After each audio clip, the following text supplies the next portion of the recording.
Una señal que se enlaza. Regiones conectadas a través de un dial.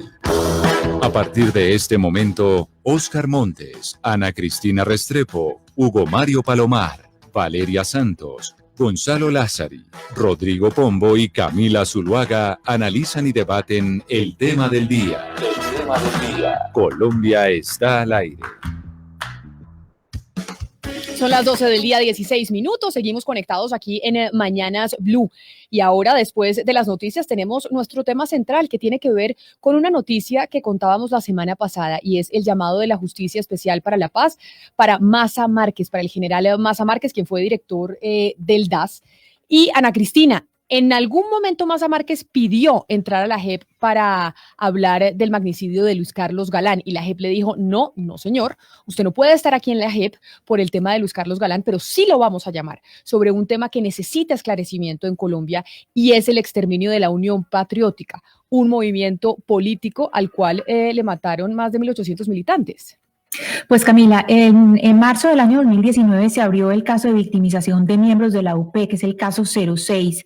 Hasta el momento se han acogido 110 personas para hablar sobre este caso. Eso empezó con 16 miembros de la Fuerza Pública, otras 4 personas después también pidieron, 3 exagentes del DAS, y resulta que Miguel Maza Márquez, pues que quería estar por la muerte de Galán, le dijeron no, la muerte de Galán, eso es narcotráfico, usted siga en la Corte Suprema de Justicia, pero venga para acá, usted se queda con nosotros porque está este caso 06 que todavía tiene mucho por resolver, puesto que Maza Márquez fue director del DAS entre 1985 y 1991, que es donde está el grueso de la victimización, Camila, que hay organizaciones que dicen que son hasta 6.000 personas, ni siquiera las 1.600 que usted mencionaba. Dicen, hay organizaciones que dicen que son hasta 6.000. Y lo que quiere saber la JEP es esa relación del DAS de la época con grupos paramilitares para efectuar el exterminio de este movimiento político de la Unión Patriótica. José Antequera es abogado coordinador del Centro de Memoria, Paz y Reconciliación, pero además es hijo de José Antequera, quien era miembro de la Unión Patriótica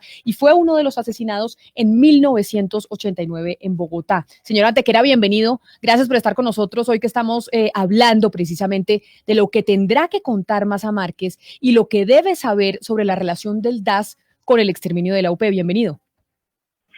Hola Camila, ¿cómo estás? Muchas gracias, me alegra saludarte y me alegra y les agradezco este espacio para hablar sobre el caso del genocidio contra la Unión Patriótica, que además hoy están en una audiencia muy importante de la Corte Interamericana de Derechos Humanos. ¿Están en esa audiencia haciendo qué? ¿Cuál es la audiencia importante, José? Es una audiencia histórica en realidad, después de más de 25 años, 27 años que lleva el proceso de la Unión Patriótica ante el sistema interamericano. Ahora se está al fin dando las audiencias ante la Corte, un proceso larguísimo que ha implicado hasta fallidos procesos de resolución amistosa, en los cuales hay víctimas que están dando su testimonio de lo que va a ser finalmente la decisión que va a tomar la Corte Interamericana de Derechos Humanos con una sentencia que eventualmente condenaría al Estado colombiano por el caso del genocidio o en todo caso por el exterminio masivo y los crímenes sistemáticos cometidos contra la UP. Ustedes seguramente han hecho investigaciones, señor Antequera, de lo que ha venido pasando o de lo que sucedió con el exterminio y el genocidio de la Unión Patriótica. Ahora que Maza Márquez va a tener que ir a la JEP a hablar precisamente de estos temas, ¿cuál es el papel que jugó Maza Márquez en todo el exterminio de la UP o la hipótesis que ustedes tienen dentro de las investigaciones que han hecho? A ver, yo creo que hay una cuestión bastante clara y es que siendo Maza Márquez el jefe del DAS, pues inevitablemente aparece como responsable de un tipo de actividad que se daba en varios casos de asesinatos contra integrantes de la Unión Patriótica y es la actividad del compromiso por acción o incluso por una omisión, digamos, pero evidente, activa, de parte de los escoltas asignados del DAS a estas personas dirigentes de la Unión Patriótica.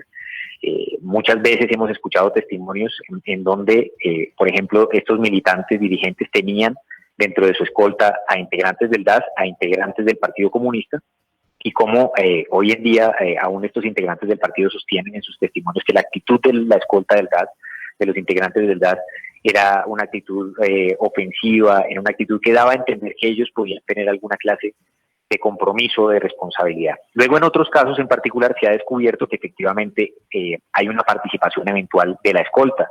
En el caso de mi padre, por ejemplo, una hipótesis que ha manejado la Fiscalía en alguna investigación avanzada que ha realizado, es que hay un compromiso de la escolta. Incluso un fiscal alcanzó a manejar la hipótesis de que había sido uno de los integrantes de esta escolta quien había disparado contra José Antequera, propiamente.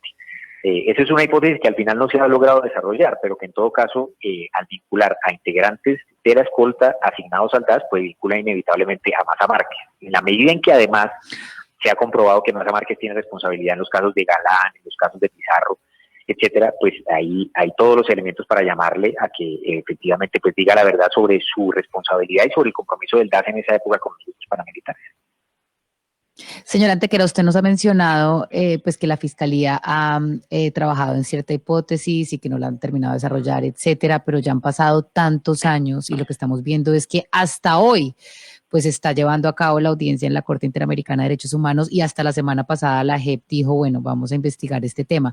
¿Por qué ha habido tanta impunidad en la justicia ordinaria colombiana alrededor del exterminio y el genocidio de la OP? Bueno, las razones de la impunidad son parte del crimen, si se quiere. Nosotros lo que hemos sostenido durante mucho tiempo es que, así como ha habido acciones concertadas para asesinar integrantes de la Unión Patriótica, también las ha habido para asesinar jueces, para amenazar abogados y para hacer de la impunidad, digamos, una condición fundamental para que se consolidara la acción genocida, la acción criminal. Y eso es lo que hemos visto en muchísimos casos. O sea, después del asesinato de integrantes de la Unión Patriótica, abogados, jueces, personas intervinientes en casos tuvieron hasta que salir del país. Hace poco, por ejemplo, El Espectador publicó la noticia de una juez que investigaba casos de masacres que vinculaban integrantes de la Unión Patriótica, digamos, las que fueron víctimas. Esa juez tuvo que irse exiliada porque le dijo al general Zamudio Molina que estaba haciendo sus investigaciones y el general le advirtió que no debía meterse con esos temas. Esa es la razón de fondo, digamos, de la impunidad durante mucho tiempo. Y parte de lo que estamos argumentando hoy, que es muy importante, es que una impunidad que se ha consolidado durante más de 25 años, 30 años, no puede ser ahora resuelta con un Estado que le dice a las víctimas de la UP que no se preocupen que ahora sí hay JEP. Porque es buena noticia para el país que exista la JEP, es buena noticia que puedan existir ahora intentos de avance en investigación, pero no se puede eliminar el hecho de que hay una impunidad continua durante 30 años a la que le corresponde que haya una sanción internacional por el genocidio.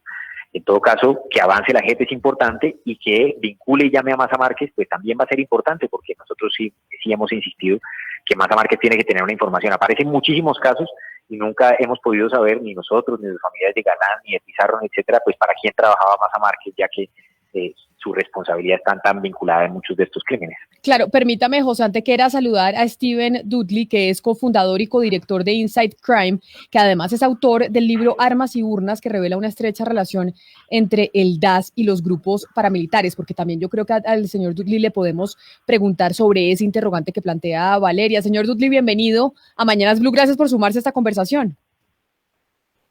Gracias por tenerme. Y entonces ahí le pregunto a usted lo mismo que le estábamos preguntando al señor Antequera, ¿qué es lo que ha pasado con este tema del exterminio de la Unión Patriótica?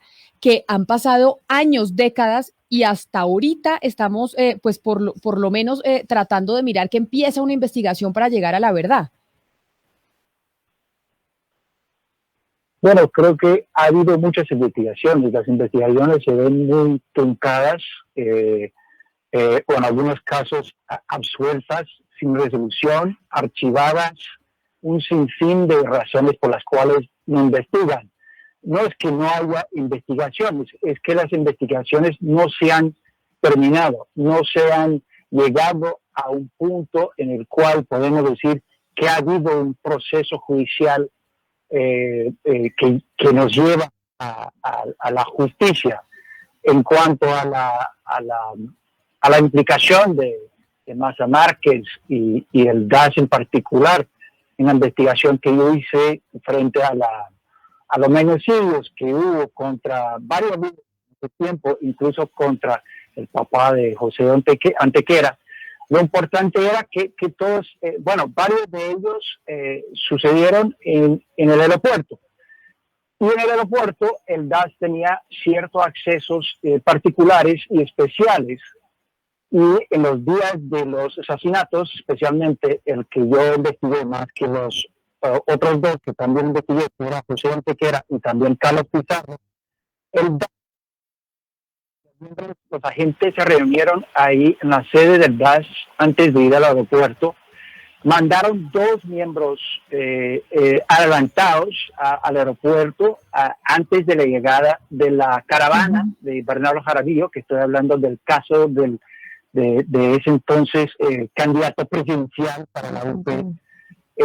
Entonces, existen como unas posibilidades en las cuales ellos podían haber arreglado algún tipo de escenario en el cual pasa el asesinato. Incluso hay un testigo que dijo que los disparos no vino de lo que ellos llamaron el suizo, que era el suicidio, que era ellos habían entrenado para matar a Bernardo Jaramillo dentro del aeropuerto, sino que los disparos venían desde atrás. Entonces que el niño, incluso el mismo niño que disparó, que sobrevivió el acontecimiento, él dijo después que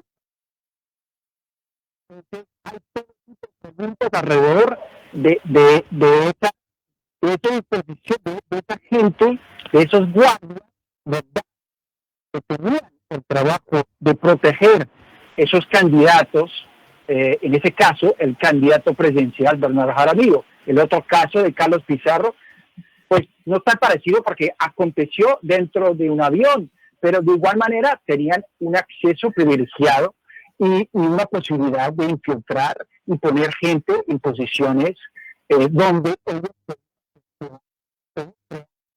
en las cuales esos asesinos, esos adolescentes podían matar a esos candidatos presidenciales. En un caso dentro del aeropuerto y en el otro caso dentro del avión.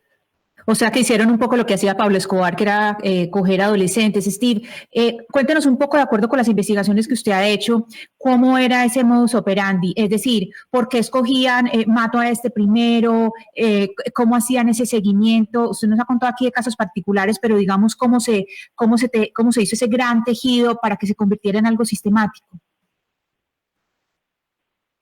Bueno, hay como varios niveles, porque por un lado tenemos lo que podría ser la participación de oficiales como los del DAS. Eso sería como una operación. Y la otra operación está pasando en otro nivel, es donde los líderes paramilitares, en ese tiempo, más que todo la Casa de Castaño y los alrededor de la familia Castaño, que eran los que entrenaron esos adolescentes que ellos escogieron de las calles, o sea, de los barrios pobres de Medellín, para entrenarlos.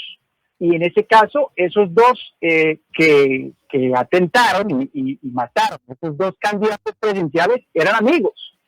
Entonces, escogieron esos jóvenes, entrenaron esos jóvenes a disparar en esos espacios muy cercanos. Y en esos dos casos, pues no es casualidad que esas cosas pasaron dentro del aeropuerto. Incluso, como dije, en el caso del padre de José Antequera, o sea, pasó en el aeropuerto. Y eso era como modus operandi, digamos, escoger adolescentes, entrenarlos, indoctrinarlos de alguna manera, desde que iban a indoctrinarlos no tanto como a nivel político, sino que ellos iban a recibir protección, dinero,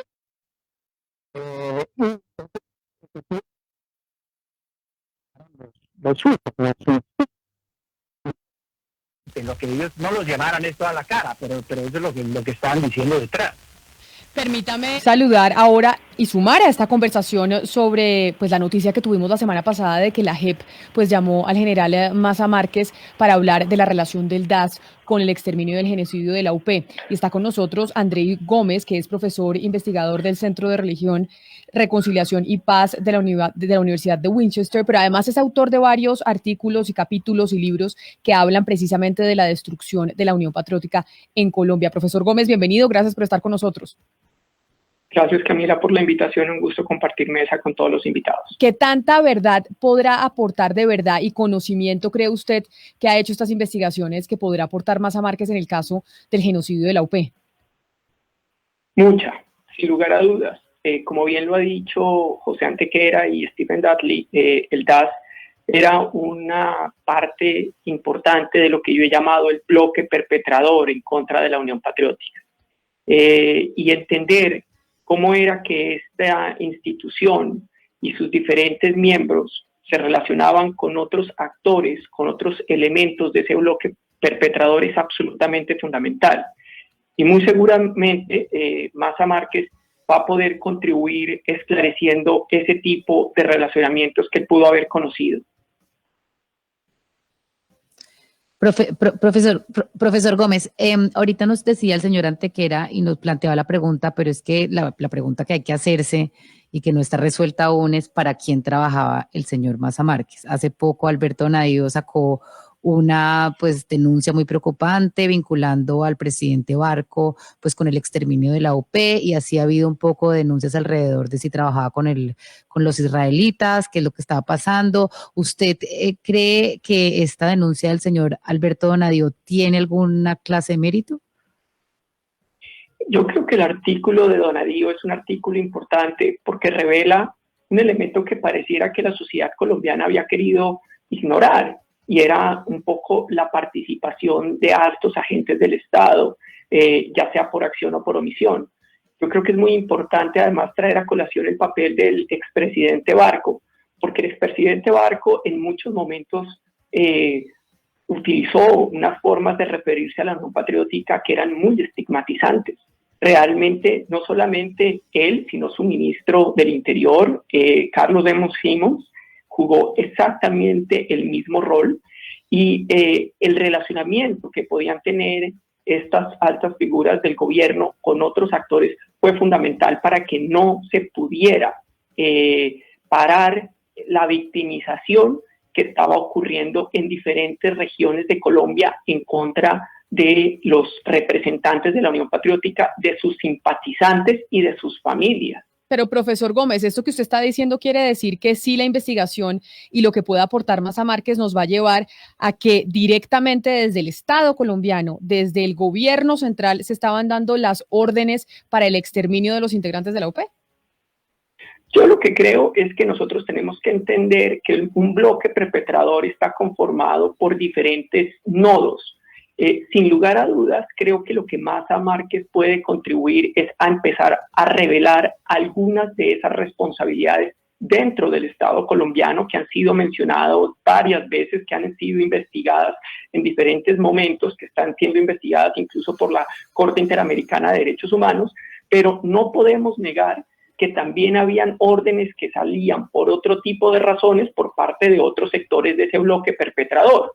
Lo importante que nos puede ayudar a entender Maza Márquez era cómo era el relacionamiento entre esos diferentes actores que constituían parte del bloque perpetrador. Y ahí hay personas como políticos regionales como César Pérez García, como Pablo Guarín, hay esmeralderos como Víctor Carranza, hay narcotraficantes como Gacha. Lo que tenemos que entender es cómo fue que se constituyó ese engranaje del bloque perpetrador, y Gacha y Maza Márquez tiene una parte de esa verdad.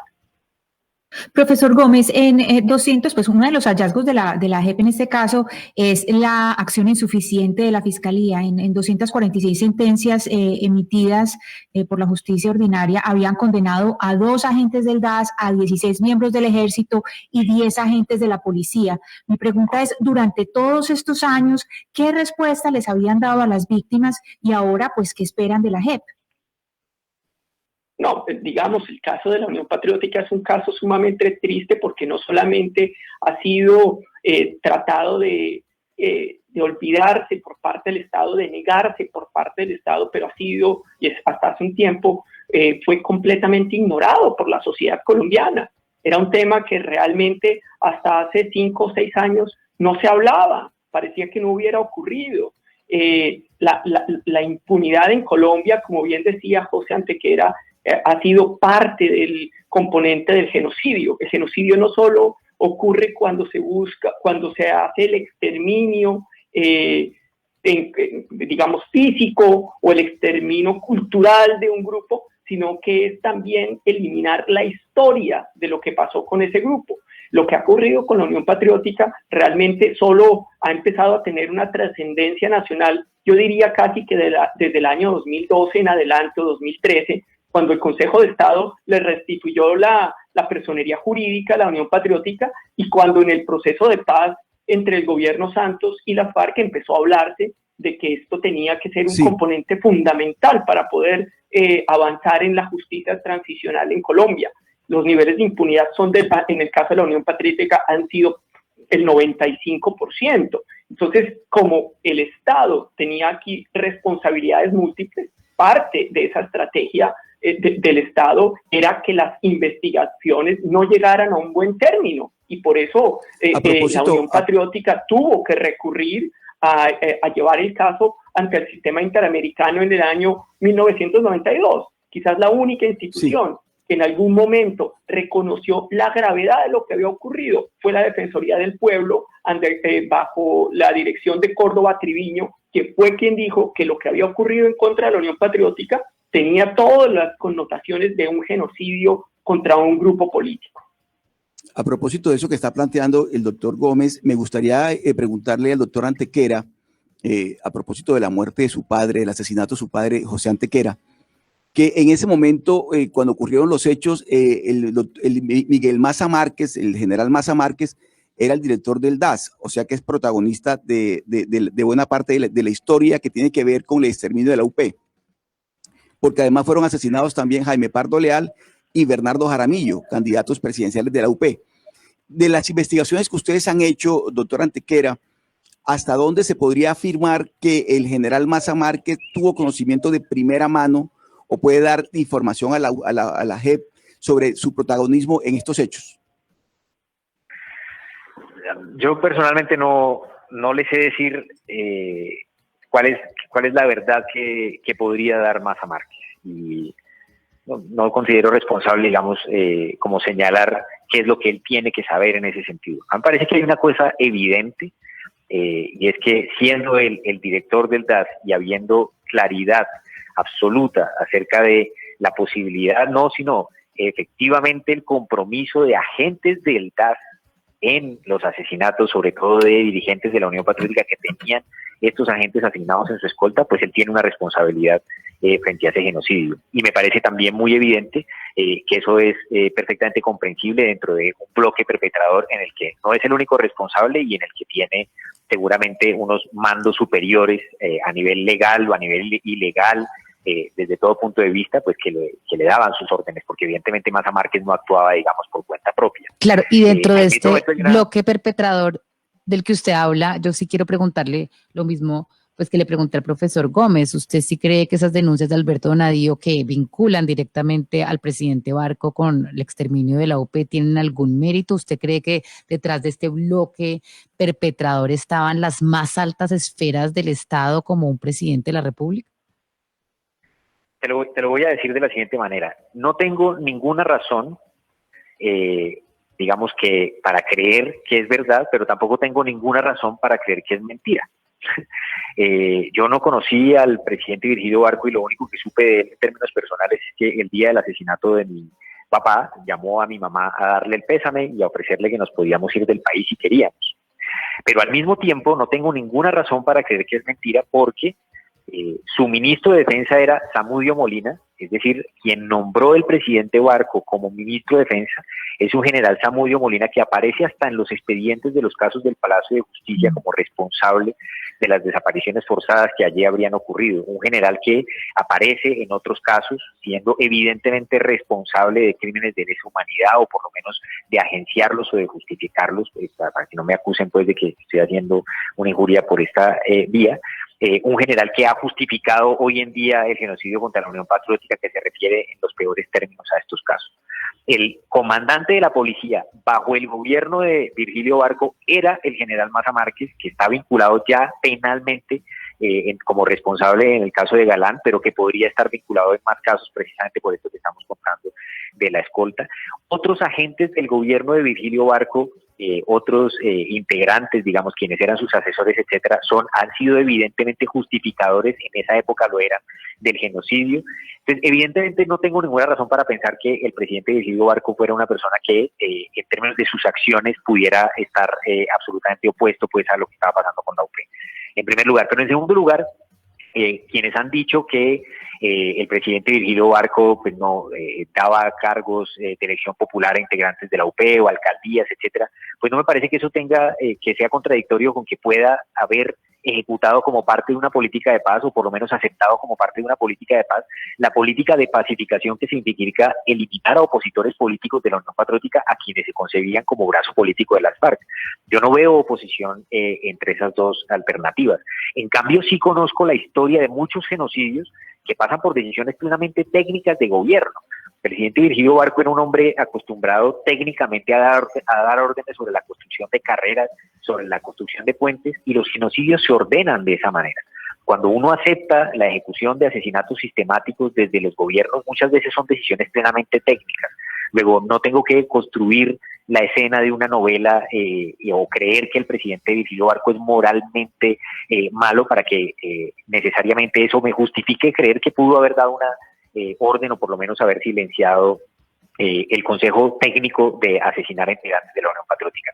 En todo caso, yo creo que sí, evidentemente hay un bloque perpetrador, pero tampoco quisiera que eso diluyera la responsabilidad individual que tiene que asumirse. Yo personalmente creo que sí hay responsabilidad de Miguel Maza Márquez, es mi opinión personal. Personalmente no tengo ninguna razón, te insisto, para creer que sea mentira lo que se ha afirmado sobre el presidente Virgilio Barco, y también creo, y esto me parece que es muy importante darle énfasis, que es muy importante que este proceso avance ante la JEP, pero que a este país no se le debe olvidar de ninguna manera que ha ocurrido una impunidad de más de 30 años en el caso del genocidio, que no puede ser resuelta ahora simplemente con que de pronto la JEP avance una investigación, como lo hizo la Fiscalía en su momento, sino que tiene que haber una responsabilidad internacional del Estado colombiano frente a este crimen, y esa responsabilidad internacional es lo que se está discutiendo hoy ante la Corte Interamericana de Derechos Humanos, y que nosotros consideramos es el evento histórico más importante en todo esto. Pero precisamente, profesor Gómez, sobre esto que dice José Antequera, que tenemos 30 años de impunidad sobre el exterminio de la UP, hablamos del gobierno de Barco, pero ¿será que esta impunidad, estos 30 años de no saber qué pasó con los integrantes de la UP, también pueden mostrar que hubo complacencia de otros gobiernos que vinieron después, que hicieron todo para que no se supiera la verdad, y que acá tal vez conectaron, no con acción, pero sí con omisión, otros gobiernos que vinieron después de estar en el poder? Sin lugar a dudas. Es decir, mi investigación lo que ha mostrado es una priorización que va entre el año 1984 y el año 2010. ¿Eso qué quiere decir? Que incluye al expresidente Betancourt, al expresidente Gaviria, al expresidente Samper, a Pastrana y a Uribe. Es decir, yo he enfatizado en varios lugares que para poder entender el genocidio de la Unión Patriótica es necesario que participen ante la JEP funcionarios de todos esos gobiernos, y ojalá los presidentes de esos gobiernos que estén vivos, para que ayuden a esclarecer qué fue lo que ocurrió. Y lo que ocurrió durante esos, más o menos, si ustedes se dan cuenta, esos 25 años, fue que hubo una transformación del bloque perpetrador. El bloque perpetrador no siempre, digamos, actuaba de la misma forma y con las mismas intensidades en los mismos lugares del país. La distribución geográfica de los crímenes fue distinta en diferentes momentos del tiempo. El genocidio contra la Unión Patriótica, o lo que yo llamo la coyuntura geopolítica genocida, se extendió en el tiempo precisamente porque hubo un Estado que participó y además incapaz de realmente parar esa victimización que estaba ocurriendo en otras zonas que se habían delegado a terceros actores. Entonces, esto implica que la JEP tiene que hacer una investigación mucho más amplia y quitar una noción que se ha establecido, y es que el genocidio de la Unión Patriótica ocurrió realmente en un lapso de 4 o 5 años, y que después del asesinato de Bernardo Jaramillo ya no hubo más asesinatos, cuando los crímenes más horribles, las masacres más duras, por ejemplo, en Urabá, ocurrieron en el año 94. La masacre de Mapiripán en Meta ocurrió un tiempo después. Yo creo que aquí lo otro que hay que entender, y digamos que esto es un tema muy complejo, pero hay que plantearlo desde una postura académica, es que para ser víctima del genocidio de la Unión Patriótica no había que tener una tarjeta de identidad, no había que hacerlo. Hubo niños, ancianos, personas que fueron asesinados, como en la masacre de Segovia, porque vivían en pueblos donde habían votado por la Unión Patriótica. Y uno no puede crear una frontera entre aquellos que tenían un carnet y aquellos por haber sido simpatizantes o familiares de la Unión Patriótica, o vivir en un pueblo que apoyó y votó por una alcaldesa de la Unión Patriótica. Uno no lo reconoce como víctima. El país necesita hacer profundamente una autocrítica de lo que sucedió aquí, y la JEP tiene una responsabilidad histórica de que esto no solamente quede en un informe como el que escribió el Centro Nacional de Memoria Histórica, sino que realmente sean sancionados los máximos responsables, y que estos máximos responsables, si acaso, reciban sanciones propias porque aceptan plena responsabilidad de su participación en la destrucción de una red social civil, como era la Unión Patriótica, que se constituyó como una oportunidad y como una esperanza de transformación social en muchas zonas de Colombia. En ese punto quisiera que nos quedáramos un poco, y es en la dimensión de la victimización, porque según la Fiscalía fueron 1.620 dirigentes y militantes quienes fueron victimizados, pero si uno se va a las cifras de Reiniciar, de la Corporación Reiniciar o del Centro Nacional de Memoria Histórica, dicen que fueron más de 6.000 víctimas. Yo le quisiera preguntar, Steve Dudley, de acuerdo con lo que usted ha investigado en sus libros, en su trabajo como periodista, ¿cuál es la dimensión de esta victimización y qué tan involucrado directamente de primera mano estaría Maza Márquez? Bueno, en cuanto a la victimización, obviamente estamos hablando de varios tipos de víctimas. Tenemos las víctimas directas, o sea, los miembros del partido, y esto tiene pues varios rangos, hasta lo más alto nivel, 2 candidatos presidenciales, para comenzar, hasta los rangos más chicos, y eso pues hay un gran rango de víctimas ahí. Luego hay todas las víctimas de las personas que eran simpatizantes, que eran como gente que estaba ahí alrededor, que también sufrieron ataques, o que vivían en pueblos denominados pueblos rojos o pueblos upeístas o farianos, o lo que fuera, como en el caso de Segovia, y obviamente fue una masacre tremenda de niños, familias enteras, y perpetrado bajo la nariz de los políticos locales y de las autoridades y las fuerzas de seguridad en pleno día. O sea, eso sí, también hay otras víctimas ahí. Y se va extendiendo esa red de víctimas. Y hasta podemos hablar claramente, pues en el caso de José Antequera, pues el hijo de una víctima, entonces familiares que no sufrieron atentados directos, pero también son víctimas. Y bueno, y el sufrimiento de una democracia, digamos, la destrucción de un partido político, y qué es lo que genera esa destrucción sistemática y hasta obvia en ciertos casos de que fuera un proyecto del Estado, bien sea como un proyecto explícito o implícito. Y eso ahí está como en el caso de tanto Maza Márquez como en el caso del Virgilio Barco. Digamos, denominarlos como perpetradores o gente que tuvo que ver de manera directa es difícil, pero de ponerlos como cómplices de un bloque, como se ha llamado aquí, y llamarlos como parte de un bloque que era como, en grandes categorías, sería como el Estado, élites políticas y económicas, paramilitares, y se construyeron, tenían intereses en común y querían mantener cierto status quo, y la UP está rompiendo ese status quo. Y en esos términos, ellos tienen complicidad, por supuesto. Steve, hemos hablado un poco de la responsabilidad de lo que podría haber sido pues agentes del Estado, también la responsabilidad directa del señor Maza Márquez, paramilitares, narcotraficantes, etcétera, pero se ha hablado poco de la responsabilidad que pudo tener un sector empresarial, ganadero, en este exterminio. ¿Usted cree que hay alguna posibilidad de que la justicia, así sea por la JEP o por la justicia ordinaria, esclarezca qué ganaderos, qué empresarios pudieron haber tenido las manos metidas en este genocidio? pues tengo poca esperanza de la justicia después de tantos años, la verdad. Y creo que el profesor Gómez podría hablar más de los patrones que hay en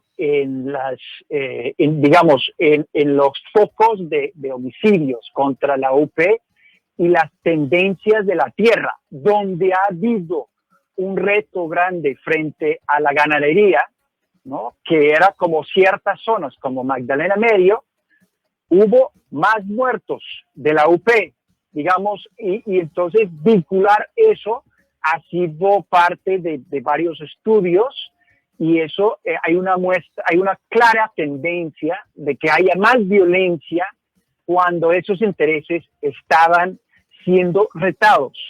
Incluso lo que pasa con la clase económica que era parte de la ganadería, era que los mismos paramilitares y narcotraficantes se habían mezclado en esa economía. Entonces, ellos también tenían sus propios intereses que estaban en peligro según sus propios conceptos de la asociación. Y ahí es donde entra como esa confluencia entre lo que es la amenaza de las FARC y la amenaza de la UP. Y ellos lo veían como igual, era la misma cosa para ellos. Y entonces cuando enfrentaban la UP, pensaban que estaban enfrentando la FARC, ni pensar más. Pero Steve, ¿por qué? Parte de la misma guerra. Pero ¿por qué razón se pensaba así? ¿Por qué razón se pensaba que enfrentar a la UP era enfrentar directamente a las FARC? Pues como había nacido directamente del seno de las FARC durante un proceso de paz entre el Estado y las FARC, pues ellos ya hacían la ligación directa, porque hubo una ligación directa. Claro, pero siempre, y ahí le pregunto a José Antequera, siempre uno de los reclamos que han hecho desde la UP es que no los pueden estigmatizar diciendo que eran el brazo político de las FARC. ¿O no, José? Siempre se dijo, no se puede venir aquí a decir y justificar el exterminio de la UP diciendo que eran el brazo político de la guerrilla de las FARC en Colombia. A ver, sí, yo no estoy justificando eso, yo no estoy justificándolo, estoy diciendo lo que hubo. Claro, sí, pero... Permíteme, pero a ver, el punto aquí es que los familiares de la UP y la UP no hemos estado nunca interesados en negar que la Unión Patriótica nació de un proceso de paz con las FARC, que incluso a la Unión Patriótica pertenecieron personas que eran de las FARC, comandantes que eran de las FARC y decidieron participar de la Unión Patriótica, y que de hecho la naturaleza de la Unión Patriótica es que era una propuesta política para que eventualmente, en la medida en que avanzara políticamente, demostrara que la lucha armada de las FARC era una lucha que podía tener cabida en la apertura democrática. Lo que sí hemos aclarado es que, o lo que se dice claramente es que cuando se ha pretendido decir que las FARC era un brazo, que la UP, era un brazo político de las FARC, lo que se ha querido decir es que la UP vendría siendo una especie de estrategia engañosa para que las FARC avanzaran en su intención de guerra. Y eso, por supuesto que sí lo hemos negado, porque la propuesta de la Unión Patriótica, que era muy clara y muy evidente, era en cambio lograr mayor apertura democrática, mayores derechos humanos y paz por esa vía. Entonces, lo que hemos rechazado es eso. Ahora, lo que dice Steven Dudley en ese sentido, pues tiene mucho sentido y es real. Es decir, el ataque a muchos integrantes de la Unión Patriótica se daba con el argumento justificatorio o con la pretensión de exterminar a las FARC. Ahora, lo que este país creo que le hace falta entender es que eso no es legítimo. Es decir, casi que se ha sentado la idea de que en la medida en que las FARC a 2021 ha sido construida como un grupo narcotraficante, narcoterrorista, entonces exterminar a quienes llaman su brazo político sería legítimo, pero eso no es cierto, ni lo era mucho menos en 1990. En 1990 las FARC era un grupo insurgente a quien el presidente Belisario Betancur había reconocido como grupo insurgente y con el cual había empezado un proceso de paz que había continuado el presidente Belisario, no Betancur, sino el presidente Barco. Es decir, existía un proceso de paz porque existía el reconocimiento de la beligerancia de las FARC, existía el reconocimiento del conflicto, de sus causas objetivas. La Unión Patriótica era un movimiento político, legal, que por supuesto que actuaba dentro de esa circunstancia y en ese contexto con una propuesta de paz, y quienes pretenden decir que se exterminaba a la UP como brazo político de las FARC, justificándolo, pues en realidad lo que están haciendo es admitir que están justificando un crimen de lesa humanidad contra un partido reconocido en democracia que actuaba en democracia. Y además negando el hecho de que, eso sí, está absolutamente claro y es evidente, que ningún integrante de la Unión Patriótica fue asesinado, digamos, en defensa o en combate. A todos los asesinaron inermes. Ahora sí. Entonces, pues, eso Sí. es evidente. Steve, yo lo interrumpí, ahora sí, adelante con lo que usted estaba diciendo. No, solo quisiera aclarar eso, digamos, lo que dijo José Antequera. Digamos, hay dos cosas. Una cosa es el hecho de que la UP salió de un proceso de paz, es innegable. Y otro es el proceso que yo escribo en el libro, que es el proceso de desligar lo que era la UP con la FARC. Y no fue algo sencillo tampoco, pero fue algo que sí sucedió, y eso es la gran tragedia del caso de Bernardo Jaramillo. Uh-huh. Es que el caso de Bernardo Jaramillo pasa justamente cuando la UP está saliendo de las esferas de las FARC. Y eso, entonces el propósito de ellos era salir y desligarse de la FARC, y en ese momento es cuando lo matan. Pues ahí está, ese es uno de los capítulos pendientes, uno de tantos capítulos pendientes que tenemos nosotros en la historia de Colombia, saber realmente qué fue lo que pasó con la UP, con ese genocidio, con el exterminio de la Unión Patriótica, quiénes fueron los responsables, quiénes estuvieron detrás, y eso es lo que intenta hacer la JEP con el llamado de Miguel Maza Márquez, y por eso queríamos llamar tanto a Andrei Gómez, que es profesor investigador, pero también a José Antequera y a Steven Dudley, los tres que conocen de lo que pasó con la historia de la UP, y que creo que es algo que tendremos o que conoceremos, ojalá, en los próximos años después de la investigación que pueda llegar a ser la JEP. Aunque, José, yo lo entiendo que usted dice, esto no es solo la JEP, esto tiene que ser la justicia y el Estado colombiano dando una respuesta a qué fue lo que pasó con el exterminio de la Unión Patriótica. A los tres, yo quiero darles las gracias enormemente. Profesor Andrei Gómez, gracias por estar con nosotros hoy aquí en Mañanas Blue. Gracias, Camila. Un gusto estar con ustedes. Un saludo muy especial. José Antequera, lo mismo para usted. Gracias por compartir estos micrófonos hoy con nosotros. Muchas gracias a ti, Camila, por el espacio. Me alegra mucho saludarte y, bueno, esperemos que este proceso siga avanzando para la justicia y la paz en nuestro país. Es lo que esperamos todos. Y también, profesor Steven Dudley, cofundador y codirector de Inside Crime, gracias por aceptar la invitación hoy de Mañanas Blue para hablar de Miguel Maza Márquez y la Unión Patriótica. Muchas gracias por tenerme, muchas gracias. Y Ana Cristina, así entonces esperamos ¿cuándo tiene Maza Márquez que ir a la JEP? No, el llamado ya se lo hicieron, todavía no está pues cuando empiezan la audiencia, de cuándo tiene la versión él, pero mañana empiezan las versiones, no la de Maza Márquez, mañana empiezan versiones, pero entonces que ya se le hizo el llamado, o sea, la noticia es que ya se le hizo el llamado, la fecha exacta no se tiene. Mañana empiezan las versiones precisamente para construir qué fue lo que pasó con ese capítulo de la guerra en Colombia, que es un capítulo muy doloroso y, como decían nuestros invitados, pues muy dañino para la democracia de nuestro país. A ustedes también, gracias por estar con nosotros hoy conectados aquí en Mañanas Blue. Después de la pausa llegan nuestros compañeros de Meridiano Blue que tienen mucha información, y de hecho, yo no sé si vieron, pero hay un trino que expuso el director de Fronteras de Colombia, en donde menciona que a las 2:30 de la tarde el presidente Iván Duque va a hacer un anuncio histórico. Lo dice Lucas Gómez en Twitter, que es el gerente de la Frontera, y dice: mucha atención porque sin precedentes se vendrá un anuncio que hará el presidente de la República sobre las 2:30 de la tarde, así que estaremos al tanto de qué va a decir el presidente a esa hora.